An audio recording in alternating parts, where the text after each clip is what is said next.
In Bergamo, Liverpool put on a show. 5-0 trouncing of Atalanta. 15 shots they had, 12 on goal. According to the expected goals, they're only supposed to score 2.5 today. They managed double that. It was quite the statement. Let's bring in Steve Nicol and Craig Burley. How you doing, fellas? Stevie, statement win for Jurgen Klopp. Lots of talk before the game about how he might have to rotate the team, but they took Atalanta to the cleaners.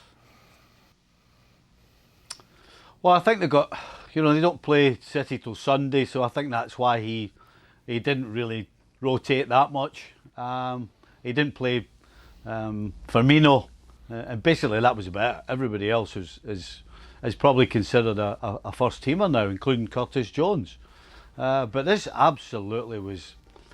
It's probably Liverpool's best performance all season. Look, they've had a rotten record in Italy in the Champions League previous to this game, but my goodness, what a performance. Atalanta were very open, but Atalanta are very open and they do give teams chances. They just caught Liverpool on a night where they were, as a whole, back to the very best. And Atalanta were lucky it was only 5, let's be honest. Yeah, they were. Gave Liverpool plenty of chances, Craig, and Diogo Jota certainly took plenty of them. He's looking increasingly impressive, is he not?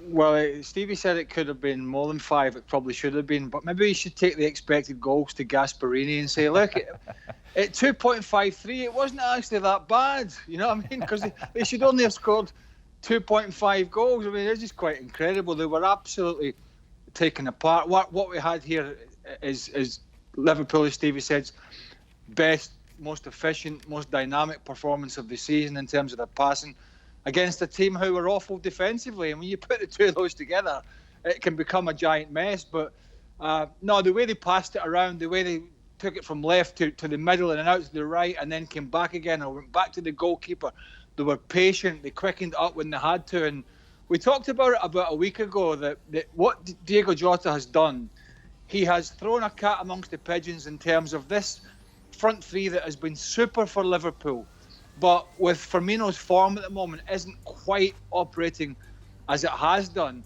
It's meant that not only has Klopp got an option, but I think it's a rocket up the backside of those front three, that, and any one of them at the moment it's Firmino, but it could be Salah, it could be Mane.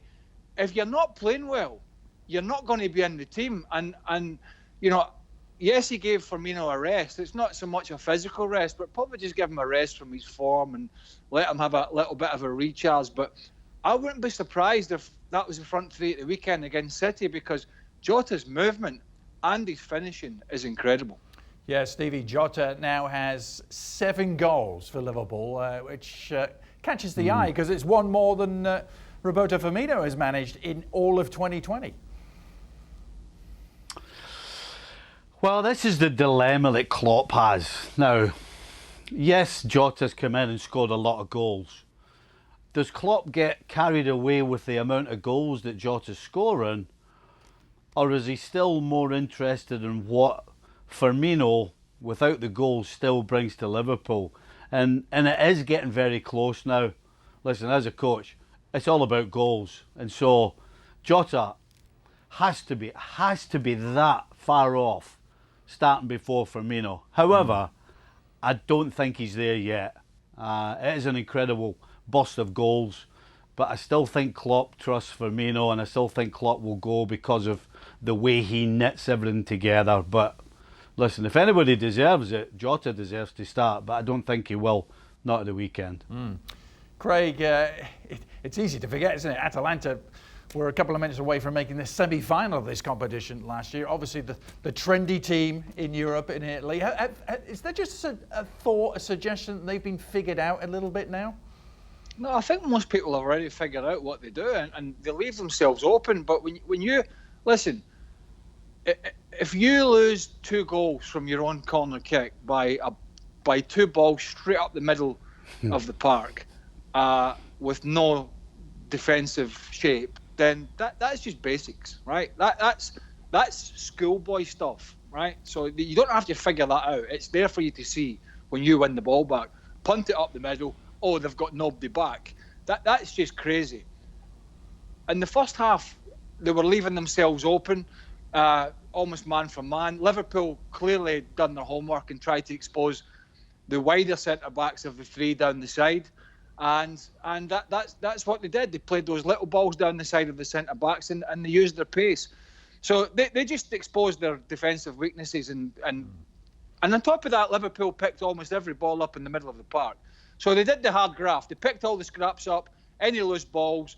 They won most of them, and then they went from there. Just to go back to Stevie's point, I kind of know where he's coming from here, Adrian, on Firmino.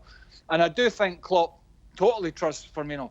But it's not just the goals. The goals aren't a major issue, I think, but I think it's his general performance. And what would concern me is his sort of link-up play has been affected as well. His work rate never changes. It never changes. And he works back and he harries and he hustles. But even his link-up play has been affected. And I just wonder whether the excellent movement of Diego Jota, and we saw it tonight again on top of the finishing, particularly I think it was for the second goal where he brought the ball down over his shoulder by the left foot and then half-volleyed it into the corner. I just wonder whether his movement against Laporte and Ruben Dias is going to be food for thought for Jurgen Klopp. I might be wrong, but I don't know. As Stevie said, it is very close. Well, thank you very much for watching ESPN on YouTube. For more sports highlights and analysis, be sure to download the ESPN app. And for live streaming, premium content, and let's not forget as well, ESPN FC 7 days a week. Subscribe to ESPN Plus.